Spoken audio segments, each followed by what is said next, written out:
You know, it's funny how God works sometimes. You know, I have this dream written down in my journal. I had it in April of 2016, and I was searching for my purpose. Towards the end of the dream, I got out of this place and I was running to the river's edge, and I was running to this running water. It turns out that the river's edge and this running water had a twofold meaning for me in my life. A few years later, I would take my daughters camping, and it was this amazing story of restoration.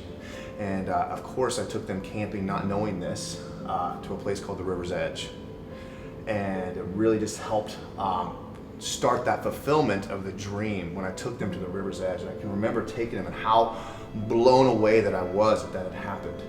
And then it was about a year later that I met Brooke, and here we sit today, engaged, and I was able to take Brooke to the River's Edge and propose to her in June of this year.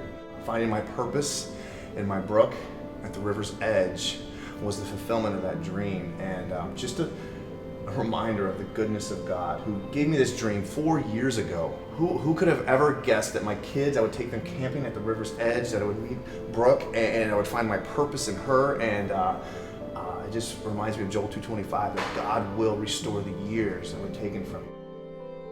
I wasn't searching for anyone. There wasn't anyone I was with. I wasn't dating.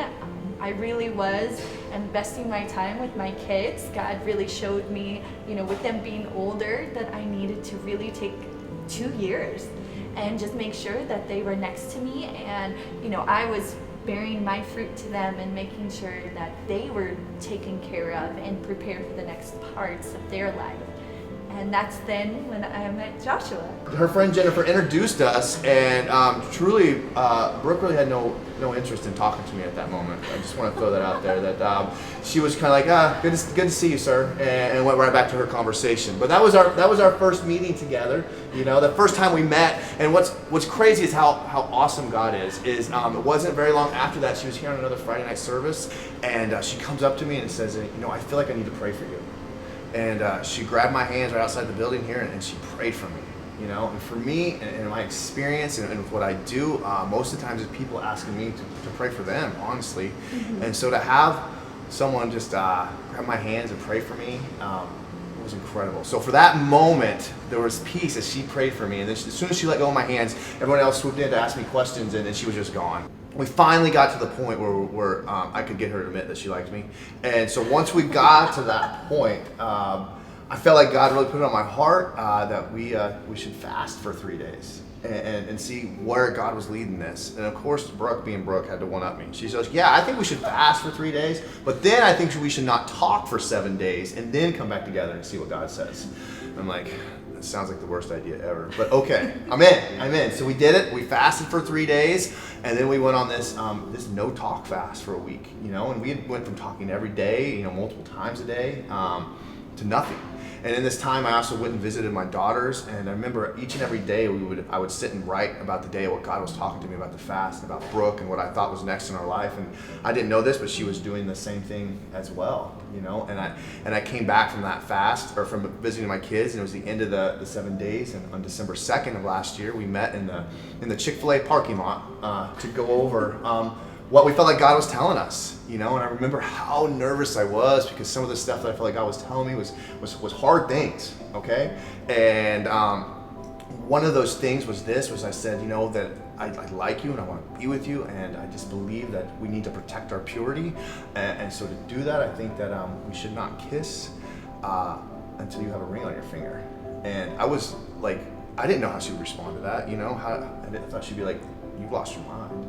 And of course she said yes. I'm absolutely all about it. And I remember the last question I asked her after we went through these things, I thought God had put on my heart things I wanted to talk about.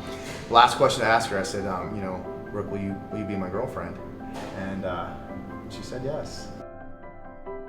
We both went to, number one, our accountability partners, our friends, our family, and our leaders at church. Mm-hmm. I think that was something that God put on both of our hearts, that it wasn't just the purity. Purity is such a huge thing, because we are coming from both being divorced, Mm-hmm. but on top of that, being obedient. I think that's, from the world and the chaos that's happening, we all try to rush things. It's kind of funny when we sit here and say, are we sitting back and listening and turning our ear to God? And it was so interesting because, at that moment, everyone around us knew we liked each other. But on top of that, knew the moment we came to them, there was peace. She sent me this card, right after we started dating, and like I said, we're all about symbolism and numbers and all that kind of stuff. But anyways, this card she sent me, it seems innocent enough. It's got these couple flowers just next to each other, and inside of it, it says that I'm so glad life planted us near each other, right? And she writes some super nice, wonderful things to me in here.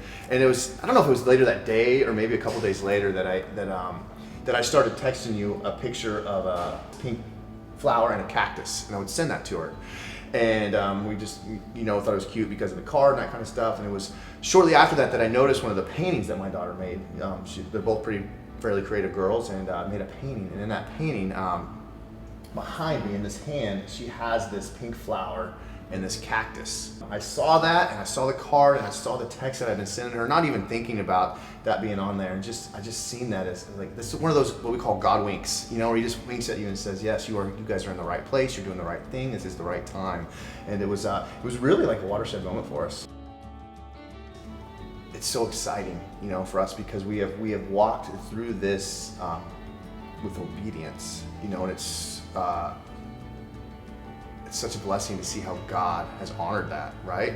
And so as we are getting ready to get married and blend our family together, and do ministry and do life together, I think we are so excited for this journey ahead of us. Some of the things we both love to travel. We both we've got around all over the place already, and it's been awesome.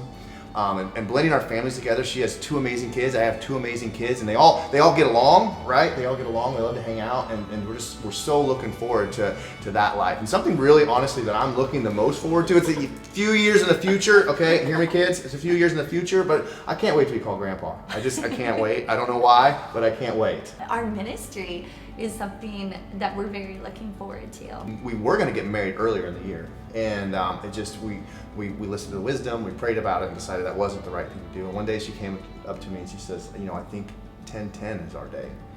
And for most, it's a cool date because it's 10/10/2020, right? But for me, it's a very significant date. On 10/10/2014 was the day that I overdosed in the Atlanta airport, and God saved my life. And it's in that moment that he started that process of restoration. And the fact that Brooke would choose that date for us to get married on is beyond awesome. That she would say, yeah, we're going to take this date, which should have been your end date. This should have been the date on your tombstone, and we're gonna start a new life together on 10/10/2020. And I couldn't be more blessed, or more happy, or more loved.